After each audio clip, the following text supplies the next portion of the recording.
Hello दोस्तों, हम लोग जैन धर्म में यानी अगले चैप्टर में आगे बढ़े उससे पहले दो शब्द, क्या है वो दो शब्द? दो ये नहीं, दो शब्द ये है कि आप हमारे साथ जुड़े। ये सभी कहते हैं, लेकिन मैं कह रहा हूं इसलिए क्योंकि मैं आपको बेस्ट दे रहा हूं। मैंने कहा है 10th level, inter level exam, कुछ हद तक ग्रेजुएट लेवल, ठीक है, लेकिन 10th और इंटर लेवल एग्जाम्स में आपको कोई काट नहीं सकता है कि सवाल यहीं से होने वाले हैं। सवालों के होने की संभावनाएं यहीं से होंगी।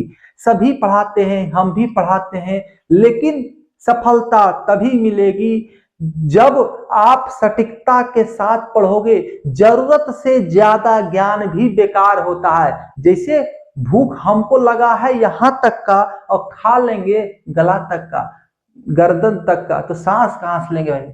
अनपच तो होगा ना। तो मैं वही बता रहा हूं जो आपके एग्जाम के दृष्टिकोण से महत्वपूर्ण है, तो आप हमारे साथ जरूर जुड़े। ठीक है, आइए और चले जाइए नहीं, हमारे अंगना पधारो नहीं, आओ पधारो और 10 दिन तक रहो, यानी हमारे साथ अंतिम तक जुड़ो। ठीक है, और देखो मैं क्या बता रहा हूं। चलो ज्यादा बकवास नहीं करूंगा, फिर कहोगे कि औरों में आप में क्या अंतर है। मैं ज्यादा अटर पटर नहीं पढ़ाता हूं, जो एग्जाम के दृष्टिकोण से महत्वपूर्ण होता है वही बताता हूं। आइए हम लोग जैन धर्म पढ़ते हैं। जैन धर्म, इससे हमारे दिमाग में एक ही बात आता है, क्या भाई? तो महावीर, महावीर स्वामी। क्यों महावीर स्वामी क्यों आता है भाई? इसलिए आता है महावीर स्वामी का नाम हमारे जहन में क्योंकि हम जब स्कूल में होते हैं तो आज महावीर जयंती का छुट्टी है, महावीर जयंती का छुट्टी है। ठीक है, ऋषभ देव के नाम का तो छुट्टी मिलता नहीं, पार्श्वनाथ के जन्म तिथि का तो छुट्टी मिलता नहीं, अष्टनेमी के नाम का तो छुट्टी मिलता नहीं है। ठीक है, तो हम जिनके बारे में जानेंगे उन्हीं को तो मानेंगे। ठीक है, ऐसे हवा होता है, हम लोग देखते नहीं है, दिख नहीं था, दिखता नहीं है, लेकिन जानते तो हैं, है कि नहीं, जो हमारे जीवन का आधार है। तो वही जानिए, हमारे साथ जुड़े हैं तो जानिए, एग्जाम के दृष्टिकोण से महत्वपूर्ण है। इसके संस्थापक जो थे, संस्थापक थे जैन धर्म के ऋषभ देव। कौन थे? तो ऋषभ देव, ऋषभ देव जो इक्ष्वाकु वंश, इक्ष्वाकु वंश के थे। इनके पिता नाभिराय एवं इनकी माता का नाम मरुदेवी है। क्या है? मरुदेवी। ठीक है, ये कोई नहीं बताएगा ये सब चीज, खाली खत्म कर देगा। संस्थापक ऋषभ देव थे, आगे बढ़ गए। चलिए, मेरे साथ जुड़े हैं तो एग्जाम्स में ये भी आ सकते हैं। ठीक है, अब ऋषभ देव, इनका सब कहा जाता है ना, जन्म का प्रतीक क्या है? तो इनके जन्म का प्रतीक था, प्रतीक इनका था, क्या था भाई? तो सांड था। क्या था? सांड, कुबड़ वाला सांड। कोई दिक्कत नहीं होना चाहिए, सांड ही था ना। देख लेता हूं भाई, हमसे भी गलती हो सकता है कि नहीं। अब ये इस धर्म के क्या थे? संस्थापक थे। इस धर्म के संस्थापक कौन थे? ऋषभ देव। इसके संस्थापक को तीर्थंकर कहा गया। संस्थापक या गुरुओं को क्या कहा गया? तीर्थंकर, तीर्थंकर। प्रथम तीर्थंकर कौन थे भाई? तो पहला तीर्थंकर थे ऋषभ देव। कौन थे? ऋषभ देव। और ये तीर्थंकर की परंपरा चली और 24वें तीर्थंकर पर जाकर समाप्त हो गए। 24वें तीर्थंकर पर जाकर समाप्त हो गए। उसके बाद कोई तीर्थंकर भविष्य में नहीं आए। 24वें तीर्थंकर थे महावीर स्वामी। कौन थे भाई? तो महावीर स्वामी। ठीक है, एग्जाम के दृष्टिकोण से सबों को जानना, 24वें तीर्थंकर को जानना जरूरी नहीं है। ऋषभ देव का नाम और अरिष्टनेमी एक तीर्थंकर थे, अरिष्टनेमी, इन दोनों का नाम वेदों में भी मिलता है। एग्जाम में आएगा किन जैन मुनियों का नाम, हाँ इन्हें मुनि भी कहा जाता था, मुनि, ऋषि मुनि। ठीक है, किन जैन मुनियों का नाम वेदों में मिलता है, तो ऋषभदेव और अरिष्टनेमी। ठीक है, ऋषभदेव और अरिष्टनेमी। चलिए, 23वें तीर्थंकर हुए पार्श्वनाथ। 23वें तीर्थंकर हुए, इसलिए जरूरी है कि महावीर स्वामी अंतिम थे, सबसे ज्यादा फेमस ये हुए। इनसे पहले कौन थे तो उनके बारे में भी जानना जरूरी है, और एग्जाम्स में सवाल भी आते हैं। और इन्हें कुछ आचरण बताए हैं जो एकदम महत्वपूर्ण है, लोगों को जानना बहुत ही जरूरी है। 23वें तीर्थंकर थे पार्श्वनाथ। कौन थे भाई? पार्श्वनाथ। बहुत बढ़िया आदमी थे और बहुत ही बढ़िया उपदेश भी इन्होंने दिया। ठीक है, पार्श्वनाथ ये भी इक्ष्वाकु वंश के थे।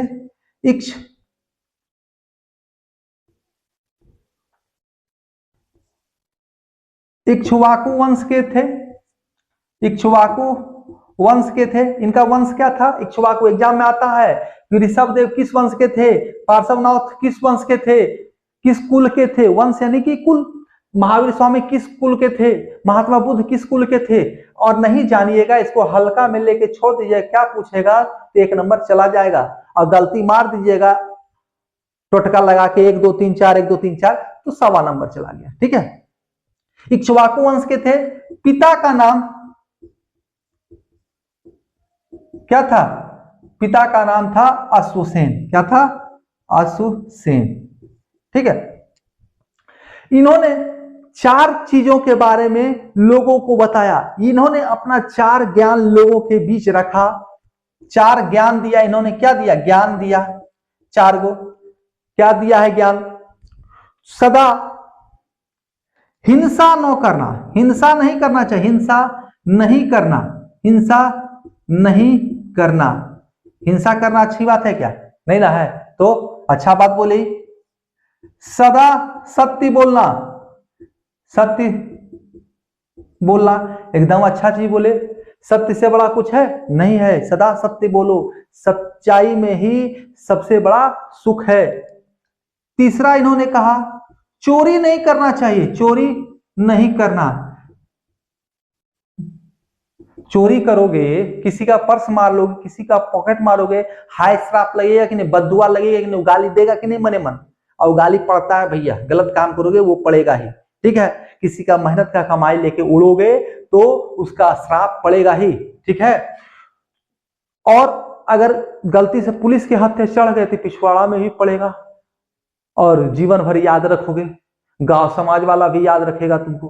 ठीक है, मूवी देखे थे ना, तेरा बाप चोर है मेरा बाप चोर है, लिखा हुआ था।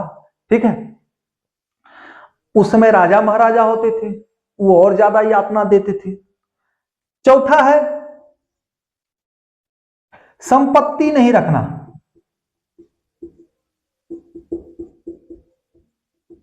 इनका कहना था, मानना था पार्श्वनाथ जी का, भैया हम लेके आए थे क्या? कुछ नहीं। लेके जाएंगे क्या? कुछ नहीं। तो संपत्ति के फेर में क्यों रहना? संपत्ति साला महाभारत करवा दिया है कि नहीं? भाई भाई को लड़वा दिया। वर्तमान में भी भाई भाई लड़ जाते हैं 2 धुर जमीन के लिए, 1000 2000 के लिए। किसी को पगला को दे दो, क्रिमिनल को 5000 रुपया हाथ पैर तोड़ देगा, 1 लाख दे दो वो मर्डर कर देगा, है कि नहीं? तो इन्होंने सबसे अच्छा कहा संपत्ति रखवे करो, नहीं करो टेंशन नहीं होगा, चोरी होने का डर भी नहीं रहेगा। क्या चुराएगा? हमारे तन पर कुछ नहीं, हम नंगा फकीर हैं, हमसे चुराओगे क्या? है कि नहीं? तो ये लोग क्या रहते थे? नंगे रहते थे।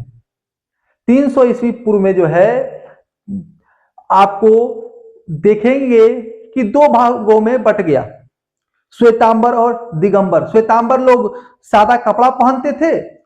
ठीक है, सादा गमछा धोती शरीर पर रखते थे, पहनते थे, कुछ नहीं, धोती शरीर पर लटका ली, कुछ दिखे नहीं अंग। ठीक है, अंदरूनी अंग जो है गुप्त अंग दिखे नहीं। और दिगंबर लोग कहे नहीं, हम तो मानेंगे पूर्वजों जो हमारा था, हम तो नंगे ही रहेंगे, टेंशन ही नहीं लेना है, संपत्ति रखने का टेंशन ही नहीं, हमको उस कपड़े को खरीदने का भी टेंशन नहीं रहेगा, सिर्फ खाने का टेंशन रहेगा, वो कहीं माए भिक्षाम देही मिल जाएगा। ठीक है, कोई दिक्कत नहीं होना चाहिए। तो बहुत ही अच्छे चीज कहे इन्होंने पार्श्वनाथ ने। हिंसा नहीं करना भैया, सदा सत्य बोलो, चोरी नहीं करना चाहिए, पिछवाड़ा में बहुत लाठी पड़ेगा, संपत्ति कभी नहीं रखना, कष्ट नहीं होगा, साला नंगा फकीर रहेंगे, चुराएगा क्या, मारेगा क्या।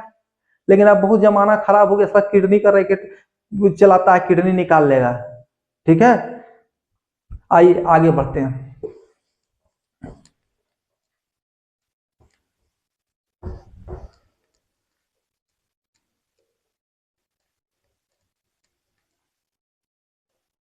देखो बहुत मेहनत करता हूं आपके लिए, हमारे साथ जुड़िए, लाइक शेयर सब्सक्राइब कीजिए, अंत तक देखिए, बहुत ही मजा आएगा। ठीक है,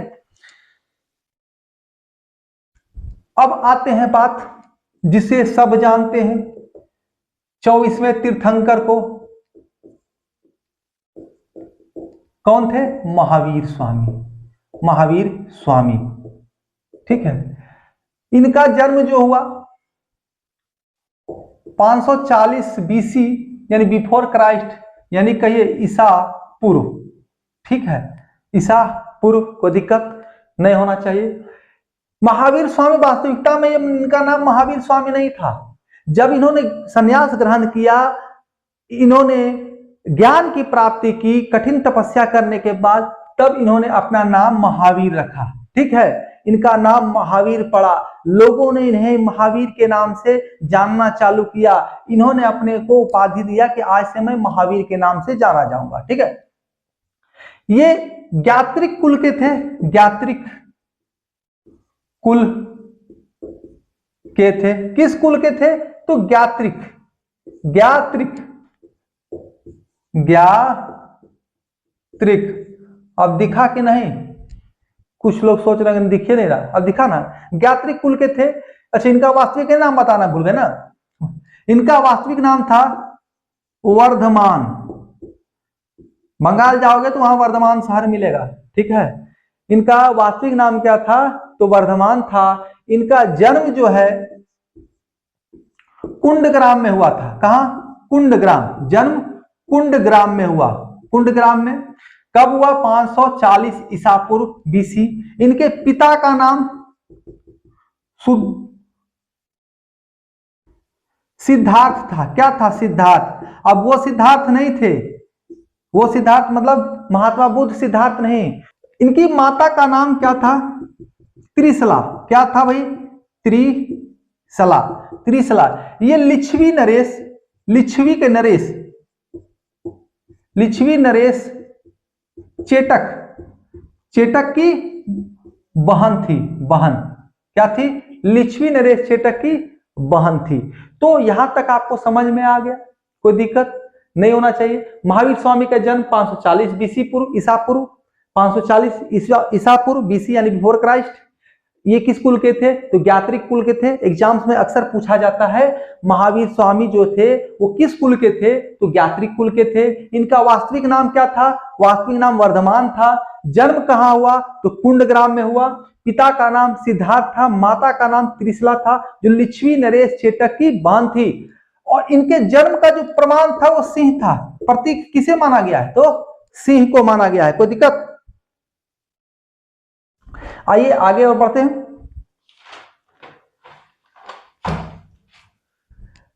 इनकी पत्नी का नाम, पत्नी का नाम क्या था? यशोदा। पत्नी का नाम क्या था? यशोदा था। और इनकी पुत्री थी, क्या थी? एक पुत्री थी जिसका नाम था, नामों खतरनाक है भाई, लिख के रखना पड़ता, अन्नोजा। अन्नोजा प्रियदर्शिनी, प्रियदर्शिनी, ठीक है, अन्नोजा प्रियदर्शिनी। महावीर स्वामी की पत्नी थी यशोदा, इनकी पुत्री थी अन्नोजा प्रियदर्शिनी। और इनके दामाद का नाम था, दामाद थे जामिल। जामिल क्या था? जामिल। यही जामिल जो है इनका प्रथम अनुयायी बना था। यही जामिल जो थे इनके प्रथम ही अनुयायी बने थे। कोई दिक्कत नहीं होना चाहिए। अब बात आती है इन्होंने सन्यास कब ग्रहण किया? तो इन्होंने 30 वर्ष की आयु में, 30 वर्ष की आयु में सन्यास ग्रहण किया। सन्यास ग्रहण किया। कब किया?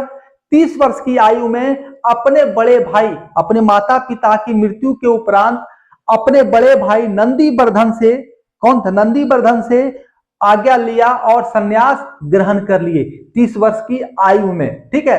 तो भैया एक चीज बोलूंगा, अच्छा लगे खराब लगे, जितने भी धर्मात्मा हुए अपने परिवार को कष्ट दिए, उसके बाद ही जाकर के, ठीक है, महान आत्मा कहलाए। जो अपने घर को सुखी नहीं रख पाया वो दुनिया को सुखी रखने चला है। अब उसके पीछे जाने वाला लोग सोचो, वो तो और अपना घर परिवार को गर्त में भेजेगा। जब आका ही वैसा है तो बाकी सब कैसे होंगे। चलिए, महान पुरुष हैं तो गलत नहीं बोल सकते हैं, क्षमा चाहते हैं, लेकिन सबों ने, महात्मा बुद्ध हो चाहे ये हो चाहे जो भी हो, सबों ने अपने परिवार को बीच मझधार में छोड़ दिया। ठीक है, सबको तलाक कही दे दिया, परिवार से कोई मतलब नहीं रखा और एक नए धर्म की स्थापना की। क्यों? तो उनके पीछे मेरा यही मानना है, उनका एक ही मकसद था, हमको छोटा मोटा राज नहीं, हमको विश्व पर राज करना था। विश्व पर राज कैसे? वो उसी समय समझ गए थे, धर्म गुरु बनेंगे, हम किसी धर्म को के प्रचारक बनेंगे तो ही हम विश्व पर राज कर सकते हैं। आज महात्मा बुद्ध कर रहे हैं, बहुत सारे देश हैं जो पूरा बौद्ध धर्म से है। ठीक है, तो ये लोग बहुत बड़े महत्वाकांक्षी थे। भले ये कह दें कि हम अच्छा लोग थे, लेकिन इनके पीछे ही बहुत ही बड़ा महत्वाकांक्षा छुपा हुआ था उसमें। ये लोग छोटा मोटा राजा नहीं बनना चाहते थे, ये सबों के दिल के राजा बनना चाहते थे। ये संसार पर राज करना चाहते थे, संसार, पूरा संसार का लोग हमको माने। ठीक है, बहुत बढ़िया लोग थे, खराब लोग नहीं थे, लोगों को उपदेश अच्छा देते थे कि भैया सदाचार के साथ रहो, लेकिन खुद का परिवार इन्होंने छोड़ दिया। ठीक है, आइए, 30 वर्ष की आयु में नंदीवर्धन, इनके बड़े भाई थे, उनसे आज्ञा लिया और तपस्या करने निकल गए। घोर तपस्या किया इन्होंने। तो कितने दिनों का? 12 वर्षों की तपस्या की। 12 वर्षों की तपस्या, 12 वर्षों की तपस्या की, घोर तपस्या की। और जराम्भिक गांव था, क्या नाम है? जिरिम्भिक गांव, जिरिम्भिक के निकट रिजुपालिका, रिजुपालिका नदी, रिजुपालिका नदी के तट पर साल वृक्ष के नीचे,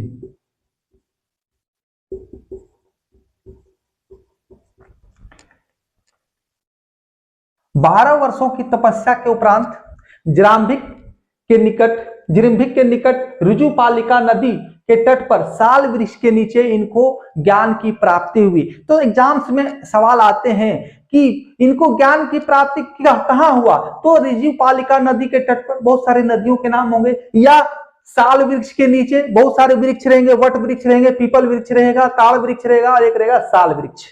तो किस वृक्ष के नीचे? तो साल वृक्ष, एक साल पेड़ होता है उसके नीचे। ठीक है, साल वृक्ष के नीचे नदी में रिजुपालिका, गांव में तो जिरिम्भिक। ठीक है, जगह कौन था? तो जिरिम्भिक था। कहीं कोई दिक्कत नहीं होना चाहिए। इन्होंने तपस्या किया, इन्हें ज्ञान की प्राप्ति हुई और ये बन गए महावीर स्वामी।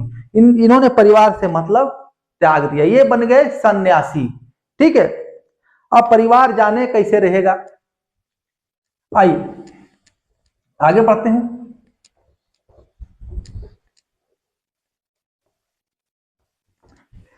मेरी बातें अच्छी नहीं लग रही हूं, लेकिन भैया अपना पेट भरोगे तभी तो दूसरे के लिए खटोगे। तो अपना परिवार ही सुखी नहीं है तो संसार को क्या हम सुखी करेंगे। लालू यादव जी इसमें अच्छा लगता है, अपना घर परिवार रिश्ता नाता सबको खुशी कर लिए, चाहे घोटाला किए हो या ना किए हो। उसके बाद बोले थे अब तो मेरा शासन चालू हुआ लोगों के लिए, अभी 15 साल तक तो हम घरे परिवार के लिए कर रहे थे। आइए, अब इन्होंने उपाधि धारण की या लोगों ने उपाधि दे दिया। क्या दिया भाई? केवल्य का। क्या क्या उपाधि दिया? केवल्य का, यानी सर्वोच्च ज्ञान प्राप्त करता, सर्वोच्च ज्ञान प्राप्त व्यक्ति, सर्वोच्च ज्ञान प्राप्त व्यक्ति। ठीक है, डिजिटल बोर्ड में क्या होता है ना, ऑटोमेटिक क्लिक किए आ गया, उसको बता दिए। ठीक है, यहां हमें देखना पड़ता है, हमने आपके लिए तैयार किया हूं। ठीक है, डाटा तैयार किया हूं जो कि एग्जाम के दृष्टिकोण से महत्वपूर्ण है। इस लाल किताब में हमने रखा है। ठीक है, लाल किताब है जी, अच्छा हरियर किताब है, कोई दिक्कत, हम सब रंग मानते हैं भाई। सर्वोच्च ज्ञान प्राप्त व्यक्ति, केवल कहिए, केवलीन कहिए, केवलीन। दूसरा जिन यानी विजेता, विजेता, इसको कोई हरा नहीं सकता, इसको कोई जीत नहीं सकता, हमेशा यही जीतेगा, ये विजेता है, ये सब पर हर एक इच्छाओं पर, विजेता क्या, हर एक इच्छाओं पर विजय प्राप्त करने वाला, इसे अब किसी चीज का मोह माया नहीं, सॉरी इन्हें किसी चीज का मोह माया नहीं, इन्हें कोई किसी के खोने का डर नहीं, इन्हें किसी हानि का भय नहीं। तो वो इंसान क्या हो जाता है, सन्यासी क्या होता है, किसी चीज का उसको डर भय नहीं होता है, वो होता है विजेता। तो इन्होंने उपाधि धारण की जिन, यानी इसका अर्थ होता है विजेता। निर्ग्रंथ, निर्ग्रंथ,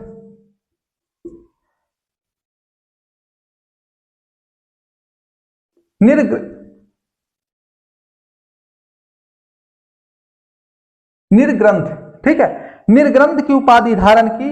निर्ग्रंथ मतलब होता है बंधनहीन, बंधनहीन मतलब किसी बंधन में नहीं, सांसारिक मोह माया से एकदम दूर, किसी चीज के फेरे में नहीं पड़ा हुआ, किसी चीज से बंधित नहीं, किसी दायित्व से बंधित नहीं, ठीक है, कोई चीज का इन्हें फर्क नहीं पड़ता है, क्या हो रहा है नहीं हो रहा है, सब इनके लिए एक समान है, सुख दुख सब एक समाना, ठीक है। चौथा है अहर्त,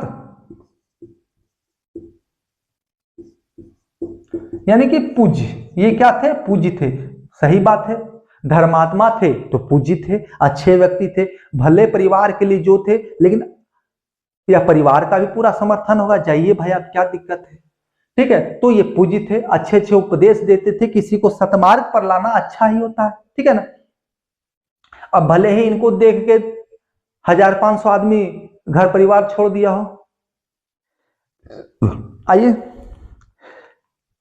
इनकी मृत्यु, ये अब भैया कुछ भी हो जाइए आप, मरना तो सबको है, धरती पर जो आए हो उसे तो जाना ही पड़ेगा, ठीक है, आज जाओ चाहे 100 साल बाद जाओ या 1000 जियो। पितामह भीष्म को भी जाना पड़ा था, भगवान कृष्ण ने ऐसी माया रची कि इच्छा मृत्यु के वरदान को भी त्याग दिया उन्होंने और मरना पड़ा उनको। मृत्यु इनकी हुई पावापुरी में, कहा भाई, पावापुरी में 72 वर्ष की आयु में, 72 वर्ष की आयु में 468 ईस्वी पूर्व, कब, 468 बीसी, बिफोर क्राइस्ट, यानी ईस्वी पूर्व में इनकी मृत्यु हुई। कहा भैया, तो पावापुरी में, कहा हुआ, पावापुरी में। महावीर स्वामी का भिक्षुणी संघ जो था, इन्होंने भिक्षुणी संघ बनाया था, भिक्षुणी संघ, भिक्षुणी संघ। इसकी अध्यक्ष कौन थी, तो इसकी अध्यक्ष चंदना थी। एग्जाम्स में सवाल में आते हैं, भिक्षुणी संघ की, जो महावीर स्वामी द्वारा बनाया गया भिक्षुणी संघ जो था, उसकी प्रधान कौन थी, तो चंदना थी, ठीक है, बहुत ही महत्वपूर्ण है, उसे ध्यान दीजिएगा, अक्सर बच्चे छोड़ देते हैं। अब आइए महावीर स्वामी, इन्होंने भी कुछ बोला, इन्होंने भी प्रवचन दिया, इन्होंने भी ज्ञान दिया, इन्होंने भी ज्ञान दिया। तो क्या बोले भाई, इन्होंने कहे, ये भी कहे हिंसा नहीं करना, सेम वही बोले अहिंसा नहीं करो, अहिंसा यानी हिंसा नहीं करना, यानी कि अहिंसा परमो धर्म। गांधी जी भी कहते थे भाई, भले भारत हमारे देश का दो भाग में बांट दिए, लेकिन वो कहते थे हिंसा नहीं करना चाहिए, अहिंसा परमो धर्म। सदा सत्य बोलो, इनका भी कहना था सत्य बोलो, ठीक है। पार्श्वनाथ जो कहे ये भी वही बोलते थे, ये भी कहते थे सत्य बोलो। तीसरा ये भी कहते थे चोरी नहीं करना है, चोरी नहीं करना, ठीक है, इनका भी कहना था चोरी नहीं करना है। और चौथा ये भी कहते थे संपत्ति नहीं रखना है, नहीं अर्जित करना है, नहीं अर्जित करना। तो आप कहिएगा ये विशेष क्या किए भाई, इतना फेमस हो गए, तो इन्होंने कहा भैया एक चीज और जोड़ दिया, ब्रह्मचर्य, ब्रह्मचर्य, ब्रह्मचर्य का पालन करना। ब्रह्मचर्य का अर्थ समझते हैं? तन मन आत्मा परमात्मा सबसे सन्यासी हो जाना, किसी परिवार से कभी कोई मतलब नहीं रखना। इसलिए तो जैन धर्म का जो है बथे क्या कहते हैं, प्रचार प्रसार ज्यादा नहीं पाए। इतना चीज है इसमें, अहिंसा, हिंसा नहीं करना। किसान लोग जुड़ ही नहीं पाए, किसान लोग नहीं जुड़ पाए। क्यों? क्योंकि वे कीटनाशक का प्रयोग करते थे, वे खेतों में हल का प्रयोग करते थे, तो उससे कितने सारे कीड़े मकोड़े मरते थे उस समय। वो खेती करते थे, खेती करेंगे तो बहुत सारे कीड़े मकोड़े मरेंगे, तो उनका तात्पर्य एक मच्छर एक मक्खी तक नहीं मरना चाहिए। वो मुंह में एक पट्टी बांध के रखते थे, गलती से मुंह में मक्खी ना घुस जाए, ठीक है। और वो चलते भी बहुत सोच समझ के थे, जितना जरूरत हो, ताकि किसी जीव को हानि ना पहुंचे, ठीक है। तो अहिंसा इनके धर्म के प्रचारक में बाधा बढ़ गया। सदा सत्य बोलना, तो हर काम सदा सत्य बोल के नहीं हो सकता है, ऐसा लोग मानते हैं, तो कम लोग जुड़े। चोरी नहीं करना, तो ये ठीक है, इससे लोग जुड़ सकते थे। संपत्ति अर्जित नहीं करना, लोग, ये धरती जो है महत्वाकांक्षा पर है। आप ना राजा के पुत्र थे, लोग तो गरीब हैं, वो तो अपना वंश चाहते थे कि बढ़े, तो संपत्ति नहीं अर्जित करना। ये सब कुछ चीजें थी जिनके कारण इनके धर्म का ज्यादा विस्तार नहीं हुआ। लेकिन जितना भी हुआ वो सच्चे दिल के लोग हैं, सच्चे सन्यासी हैं, वो सही में सन्यासी हैं, ठीक है। उनके अंदर कोई मोह माया नहीं, कुछ भी नहीं, ठीक है ना।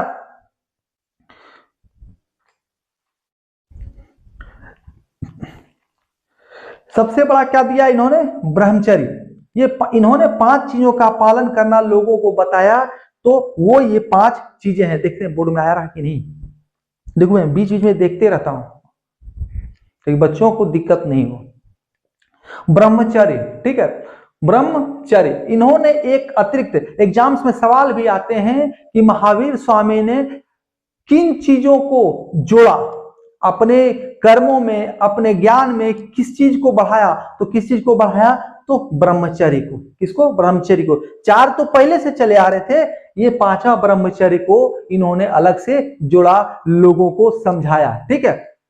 ब्रह्मचर्य का अर्थ मतलब किसी तरीके से आपके मन में कोई गलत भावना नहीं हो, कोई गलत कार्य करने के प्रति आपकी जागरूकता नहीं हो, इच्छा नहीं हो, आपको वैवाहिक संबंध नहीं बनाना है, किसी से विवाह नहीं करना है, ठीक है। तो मतलब कि विवाह संस्कार में पड़ना ही नहीं है, ब्रह्मचर्य में रहना है, ठीक है ना।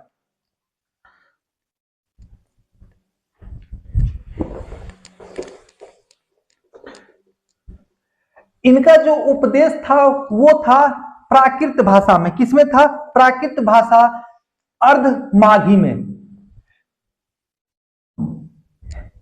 उपदेश इन्होंने किस भाषा में दिया? तो प्राकृत में, प्राकृत, अर्धमाघी, अर्धमगधी, अर्धमगधी, अर्धमगधी में, प्राकृत अर्धमगधी में इन्होंने अपने उपदेश को दिया, ठीक है। इनके अनुयायी को मूलतः क्या कहा जाता है? इनका अनुयायी को निर्ग्रंथ कहा जाता था, निर्ग्रंथ, निग्रंथ कहा जाता था। इनके अनुयायी जो है, अनुयायी क्या कहलाते थे? तो निग्रंथ। एग्जाम में एक सवाल में आएगा, जैन धर्म के अनुयायी यानी महावीर स्वामी के अनुयायी क्या कहलाते थे? तो निग्रंथ कहलाते थे। इनके प्रथम अनुयायी कौन थे? तो मैंने बताया है, इनके दामाद थे, दामाद, दामाद कौन थे? तो जमाली, जामिल, इनके दामाद जामिल थे। प्रथम जैन भिक्षुनी कौन थी? तो प्रथम जैन भिक्षुनी जो है, प्रथम जैन भिक्षुनी जो बनी थी वो दधिवाहन, राजा या नरेश दधिवाहन की पुत्री थी, क्या नाम था? तो चंपा। प्रथम जैन भिक्षुनी राजा दधिवाहन की पुत्री चंपा बनी थी, ठीक है। जो महत्वपूर्ण तथ्य है वो मैं आपको बता रहा हूं।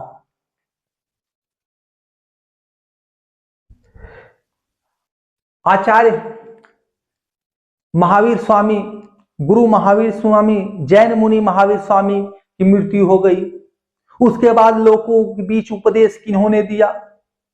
उसके बाद भी तो जैन धर्म का प्रचार प्रसार हुआ, लेकिन कोई फिर तीर्थंकर की 25वें तीर्थंकर नहीं बने।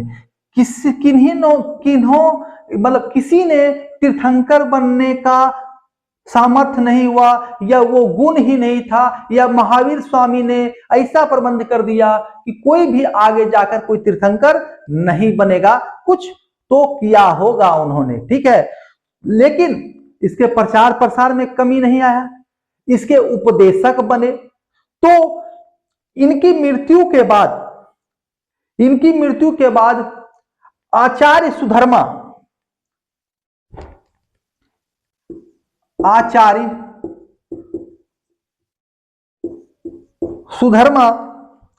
सर्वप्रथम मुख्य उपदेशक बने।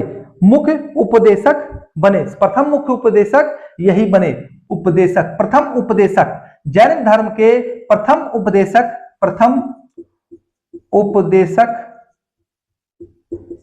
कौन थे? तो आचार्य सुधर्मा। जब महावीर स्वामी की मृत्यु हो गई तो प्रचार प्रसार तो कोई करेगा, कोई तो बढ़ावा देगा, कोई तो लोगों को समझाएगा कि हमारे साइड आओ, हमारा धर्म ऐसे है, ये कहता है, कोई कष्ट नहीं होगा जीवन में। एक बार माइंड मेकअप हो जाएगा, यहाँ भेजा में घुस जाएगा, उसके कष्ट नहीं है जीवन में, ठीक है, क्योंकि मोह माया ही खत्म, सब खत्म, ठीक है ना।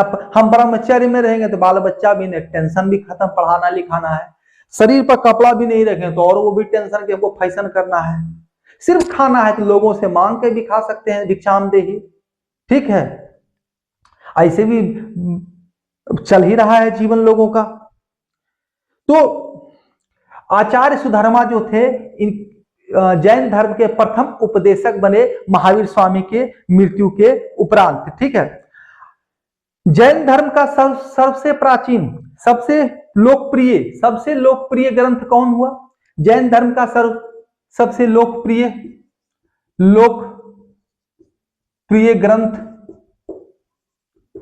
कल्पसूत्र हुआ। कौन हुआ? कल्पसूत्र। जिसके रचनाकार कौन थे? तो भद्रबाहु। कौन थे भाई? तो भद्रबाहु। रचनाकार कौन थे? तो भद्रबाहु, ठीक है। इसमें क्या था? तो जितने भी यानी 1 से लेकर 24 तक तीर्थंकर थे, उनके जन्म की कहानी, उनके उपदेशों के बारे में, उनके जीवनी के बारे में इसमें लिखा हुआ था। तो कल्पसूत्र में क्या था? तो 1 से 24 तीर्थंकर के जीवनी या कहें उपदेश या कहें जन्म के बारे में, जीवनी में ही जन्म के बारे में हो गया, ठीक है। जीवनी मतलब क्या? जन्म कैसे हुआ, कौन माता पिता थे, सारे थे, ठीक है। तो कल्पसूत्र में सारा कुछ था। हमारा क्या कहते हैं, हमारा नहीं, हम तो सनातनी व हिंदू हैं, ठीक है। जैन धर्म का जो है बंटवारा हो गया। कैसे हो गया बंटवारा? तो आपस में ही मतभेद चालू हुआ, लोग जुड़े, प्रचार प्रसार हुआ तो कुछ तो जुड़ेंगे, ठीक है। मेरे चैनल पर भी जैसे कुछ लोग आते हैं और भाग जाते हैं। तो 300 BC में क्या हुआ? 12 वर्षों का भयंकर अकाल आया और भद्रबाहु मगध को छोड़ दिए और भाग गए। कहां? अपना अनुयायियों के साथ, तो कर्नाटक। उसके बाद फिर वो वापस हुए तो स्थूलभद्र जो यहीं पर टिके हुए थे अपने लोगों के साथ, उनके अनुयायी और भद्रबाहु के अनुयायी में आपस में मतभेद हो गया। और भैया देखो, भगवान ने दिमाग दिया है, बुद्धि दिया है, तो सत्ता का मोह हर धर्म में हो जाता है, ठीक है। कितनों कह दो अहिंसा परमो धर्मा, लेकिन पद का जो है ना, पद के गरिमा का लालच हर जगह हो जाता है। तो यहां भी कुछ वैसा ही हुआ होगा, कि मैं वहां था नहीं इसलिए सही से बता नहीं सकता हूं, लेकिन वहां भी कुछ वैसा ही हुआ होगा। जब भद्रबाहु जी लौट के आए तो स्थूलभद्र यहां पहले से अपना शासन चला रहे थे। शासन क्या, उपदेश दे रहे थे, गुरु बने हुए थे, ठीक है, उनके मानने वाले थे। तो दोनों के मानने वालों के बीच किसके किसके, स्थूलभद्र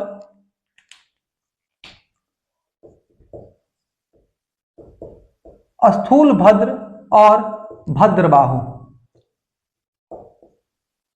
दोनों के अनुयायियों के बीच क्या हो गया, मतभेद हो गया। तो यहीं से 300 बीसी के आसपास फूट चालू हो गया और दो भागों में बट गया। स्थूलभद्र के अनुयायी श्वेतांबर कहलाए, जो इनको मानते थे वे श्वेतांबर कहलाए, और जो भद्रबाहु को मानते थे वे दिगंबर कहलाए। ठीक है, श्वेतांबर क्या करते थे, तो ये श्वेत वस्त्र पहनते थे, श्वेत वस्त्र। ठीक है, और दिगंबर नग्न रहते थे। क्या रहते थे, नग्न रहते थे। ये सबसे ज्यादा शुद्धता में रहते थे कि हमरे पास कुछ जरूरतें नहीं है, खाली खाना का टेंशन है, बस कंदमूल खा के जीवन गुजार लेंगे, दो चार गो अनुयायी बना लेंगे, वो खिला देगा हमको। ठीक है ना। तो ये दो भागों में बट गया, कोई दिक्कत नहीं होना चाहिए। जैन धर्म की दो संगतियां हुआ, जैन धर्म की दो संगति हुई, संगति हुआ यानी बैठक हुआ, चर्चा परिचर्चा हुआ, मतलब बहुत बड़ा सम्मेलन हुआ। ठीक है, संगति मतलब सम्मेलन हुआ, दूर दूर दराज से लोग आए। ठीक है, जानने मानने वाले लोग आए। तो पहला हुआ 300 बीसी पूर्व, पहला संगति 300 बीसी पूर्व में हुआ, ईसा पूर्व में हुआ, 300 बीसी में हुआ, बिफोर क्राइस्ट में हुआ, पाटलिपुत्र में। कहा हुआ, पाटलिपुत्र में। और इसके अध्यक्ष कौन थे, तो अध्यक्ष थे स्थूलभद्र। कौन थे भाई, स्थूलभद्र। कोई दिक्कत। दूसरा संगति हुआ 512 एडी में।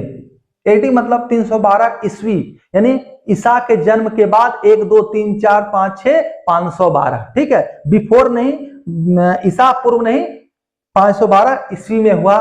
और ये हुआ वल्लभी गुजरात में, वल्लभी गुजरात। कहा, गुजरात।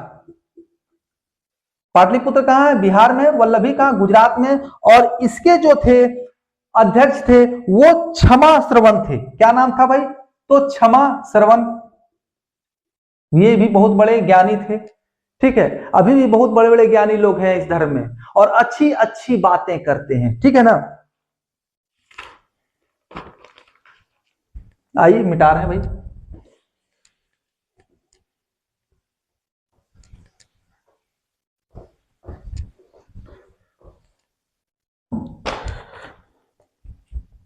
जैन धर्म में त्रिरत्न हुए। जैन धर्म के त्रिरत्न थे, त्रिरत्न, जैन धर्म के त्रिरत्न थे। तो क्या थे त्रिरत्न, सम्यक दर्शन, सम्यक दर्शन। देखो भाई बहुत महत्वपूर्ण है ये चीज, एग्जाम्स में अक्सर आता है। त्रिरत्न का संबंध किससे है, तो इसका संबंध जैन धर्म से भी है और बौद्ध धर्म से भी है, लेकिन दोनों में अलग अलग है। ठीक है, सम्यक दर्शन जैन धर्म में क्या है, जैन धर्म में क्या है, त्रिरत्न में सम्यक दर्शन, सम्यक ज्ञान और सम्यक आचरण।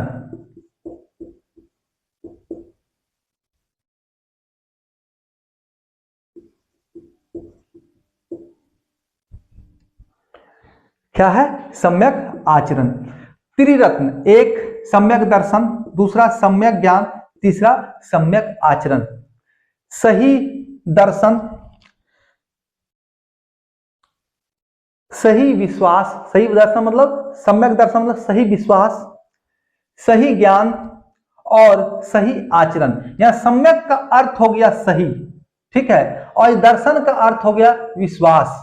ठीक है, सही विश्वास, सम्यक ज्ञान, सही ज्ञान, अच्छा ज्ञान, उच्च कोटि का ज्ञान, लोगों के प्रति दुर्भावना नहीं रखने का ज्ञान, अच्छे अच्छे चीजों का ज्ञान, किताबी ज्ञान, महात्मा के जो गुण होने चाहिए उसके ज्ञान, अच्छे प्राणी होने का ज्ञान, लोगों के साथ कैसे रहना उसका ज्ञान, मतलब हर एक तरह का ज्ञान यानी सही ज्ञान। सम्यक आचरण यानी सही आचरण, अच्छे से कैसे व्यवहार करना चाहिए, आचरण मतलब व्यवहार करना चाहिए, ठीक है। अब जैन धर्म की मान्यताओं के बारे में आते हैं। मान्यता क्या थी? ये क्या करते थे? ईश्वर को नहीं मानते थे ये लोग, जैन लोग ईश्वर को नहीं मानते थे, ईश्वर को नहीं मानते थे। इनका मानना था ईश्वर नहीं है, ईश्वर कुछ नहीं होता है, ईश्वर कुछ नहीं होता है। कौन है भगवान विष्णु, कौन है ब्रह्मा, कौन है शंकर, ये कौन है अग्नि, कौन है सूर्य, कुछ नहीं मानना। सब अग्नि है तो अग्नि है, सूर्य है तो सूर्य है, ठीक है। तो ये भगवान नहीं मानते थे, ईश्वर नहीं मानते थे, लेकिन ये क्या मानते थे? आत्मा। भैया कान को ऐसे छू लो या ऐसे घुमा के छुओगे तो बतवा तो वही ना पड़ेगा, कैसे छुओगे, ठीक है। हमको जाना है सूरत, हम दाएं से ना जाके बाएं से जा रहे हैं, रोड से ना जाके हवाई जहाज से जा रहे हैं, पानी वाला जहाज से जा रहे तो सूरत थी ना। भग ईश्वर को नहीं मानते थे, आत्मा को मानते थे, पुनर्जन्म को मानते थे।